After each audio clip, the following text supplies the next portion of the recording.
All right, welcome back in. We're going to keep this one short and sweet. The 2019 Arizona Cardinals. I want to talk about Robert Alford and why I hate the deal and why I love the deal all at the same time. So let's dig around and get into it. Robert Alford, the Cardinals signed him. Free agency hasn't started yet, but Robert Alford was actually released from the contract. His contract didn't run out, so he's what they call a street free agent, which means anybody could have signed him. Robert Alford had a bad year last year for the Atlanta Falcons. Make no mistake about it. When the Arizona Cardinals signed him to a 3-year, $22.5 million contract, my instant reaction was, they signed who to what?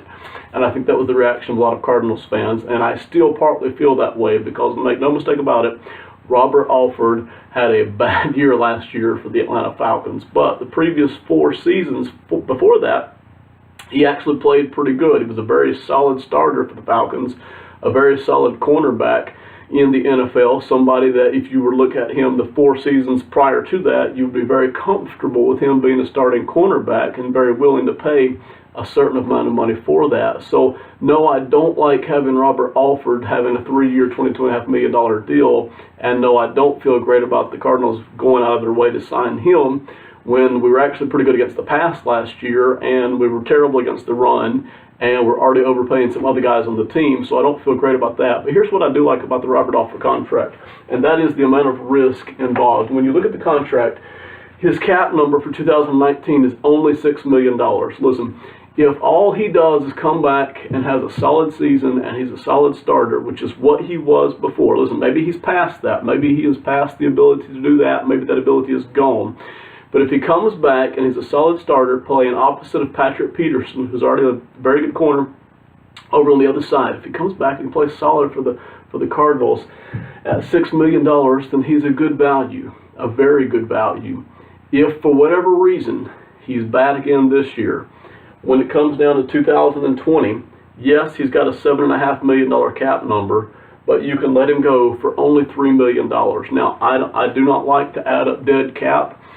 It's an indication that you haven't made good deals and good decisions on players. So no, I don't like that $3 million dead cap at all. I'd rather it be nothing. But as far as risk goes, if he's really bad in 2019, like he was in 18, and you have to pay him $6 million, it is not going to make or break your season. It's just another guy that didn't play very well. And in 2020, you can let him go for $3 million. So you still have $40 million in cap space left to spend. You can still be a player in free agency if you decide that that's the route you want to go, or if you want to reinvest it back in some of your own other players, you can do that as well. If he plays decently, if you like to keep him at $7.5 million, he's not bad. I still don't like him at $9 million in 2021. I don't think he's ever going to see that 3rd year for the Arizona Cardinals. I think basically this is a 2-year contract for the Cardinals. And I think that if he goes back to even close, even if he doesn't go all the way back to the kind of cornerback he was for the Falcons, if he just goes back to something close at $6 and at $7.5 million a season, he's a pretty decent priced cornerback. The price for cornerbacks is going through the roof right now.